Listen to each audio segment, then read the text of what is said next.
Salut tout le monde, c'est Léna HBK et aujourd'hui on se retrouve pour une petite vidéo à l'ancienne où je vous présente des trucs de catch que j'ai acheté il y a pas longtemps. Donc on va dire que c'est mes nouveaux trucs de catch 2023. Voilà, un peu le petit update des vidéos que je faisais il y a quelques années. Donc voilà, les trucs que vous voyez là sur mon lit, c'est ce que je vais vous présenter. Donc il y a plusieurs choses de catégories différentes, on va dire. Il y a un pull, il y a un t-shirt, enfin il y en a deux, mais il y en a un qui est au sale, donc je peux pas vous le présenter. Il y a aussi un jeu, 2 livres et un DVD. Du coup, on va commencer tout de suite. Donc le t-shirt que je voulais vous présenter, donc il n'est pas là, qui est au sale. En fait, vous l'avez déjà vu, c'est celui de la DX. Donc si vous voulez le voir, allez voir quelques vidéos en arrière, vous le trouverez. Ensuite, donc l'autre t-shirt, le dernier en date, c'est un t-shirt vintage de Randy Orton. Voilà, j'ai toujours voulu l'avoir. Et je l'ai trouvé donc sur le WWE Network, sur le WWE Euroshop pour un prix pas très élevé. Et je me suis dit, allez. Et pour une fois, donc il était à ma taille, parce que souvent il y avait toujours que des XL ou quoi, voilà. Et là je l'ai trouvé en S. Du coup j'ai sauté sur l'occasion et je l'ai pris. Voilà, donc il écrit Legend Killer derrière. RKO, voilà.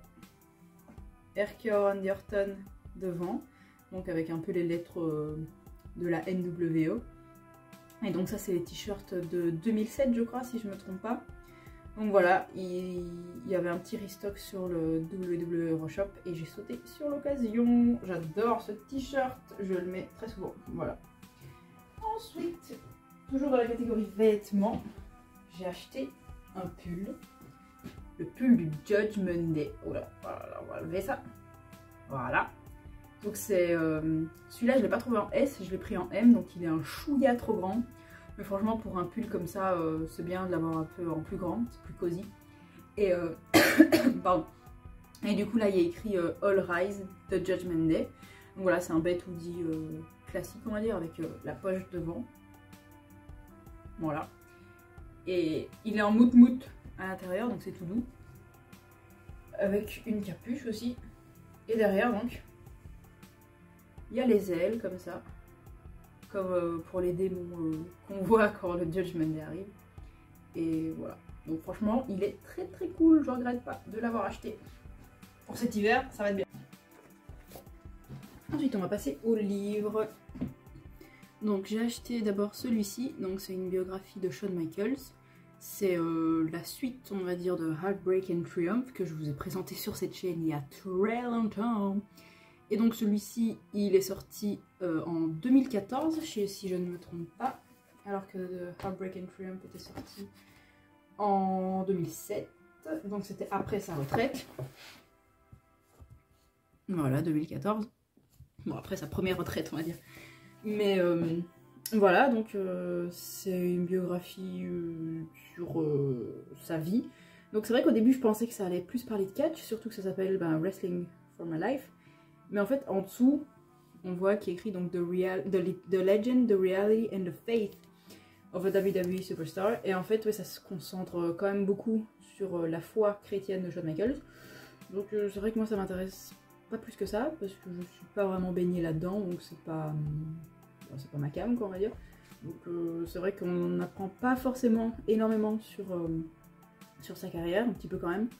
Un peu sur les coulisses en fait de grands moments.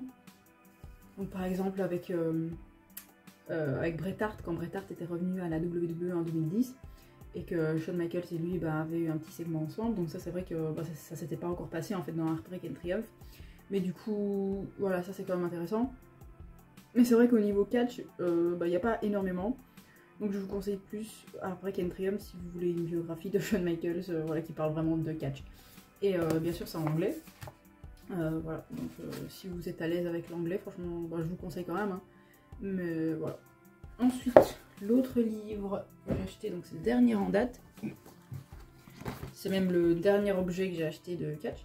Donc c'est Chris Jericho Undisputed, donc ça c'est la deuxième partie on va dire de sa biographie. Je vous avais déjà présenté il y a quelques années A Lion's Tale, donc qui était sa première biographie. qui elle aussi était sortie en 2007, donc comme celle de Shawn Michaels, et celle-ci est sortie en 2011. Voilà, donc c'est quelques années plus tard.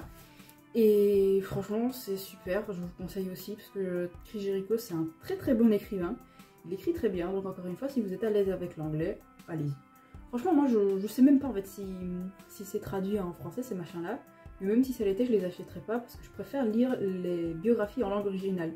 Donc forcément si c'est du sanskrit, je comprends pas le sanskrit donc je les lirai en français bien sûr. Mais voilà quand c'est en anglais, je les prends en anglais parce que je me débrouille pas trop mal. Donc voilà. Et très belle lecture. Et pour l'instant, donc je suis pas arrivée très loin parce que je l'ai reçu il y a quelques jours. Je suis arrivée là. Mais voilà. Ensuite, on va passer au jeu vidéo. Donc celui-là, je vous l'avais aussi déjà montré. C'est le jeu WrestleMania 21 sur Xbox, la première Xbox. Donc là, j'avais fait une vidéo il y a quelques temps pour vous le présenter. Franchement, il y a des pépites. Et c'est cool parce que ça replonge un peu dans les années 2000, c'est très nostalgique, donc voilà, c'est un petit jeu sympa. Je dis pas que je joue tous les jours, mais voilà, franchement, c'est un petit jeu agréable à jouer.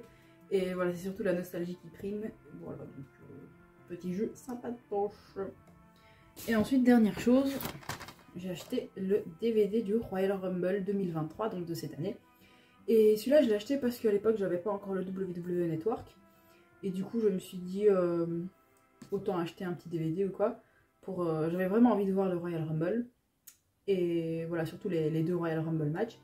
Donc voilà, je l'ai acheté aussi sur Amazon, bien sûr. Faut que j'arrête d'acheter sur Amazon, moi. Donc il est en 2 DVD parce que le show est assez long.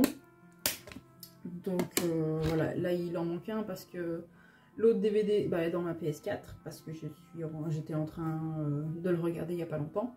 Donc voilà. Et franchement, avec le network, c'est pratique parce que forcément, il y a tout là-dessus et on paye un prix fixe et on n'a pas besoin de racheter plein de DVD. Mais il y a quand même quelque chose de mieux, quoi, on va dire, avec les DVD. Donc par exemple, si c'est pour un DVD comme ça, je pense que je continuerai à les acheter parce que moi je préfère avoir les objets en physique plutôt que d'avoir tout en numérique. Et donc voilà quoi, le network c'est bien pratique, mais il n'y a pas cette dimension de collection. Parce que tout est là-dessus, donc au final tu as tout ce que la WWE a jamais sorti. C'est un peu nul je trouve. Oh, puis elle a failli tomber. Enfin c'est un peu nul en termes de collection tout simplement parce que ce n'est pas ta collection, c'est juste la collection de tout le monde. Donc voilà, s'il y a d'autres DVD comme ça qui sortent bien sympatoches, je continuerai à les acheter même s'ils sont sur le network. Tout simplement pour avoir l'objet de collection et pas uniquement le contenu, on va dire. Voilà. Du coup, c'était tout ce que je vais vous présenter pour cette vidéo. S'il y a d'autres objets que j'achète, je vous les montrerai aussi. Et ben voilà, je vous dis à la prochaine. Salut, salut!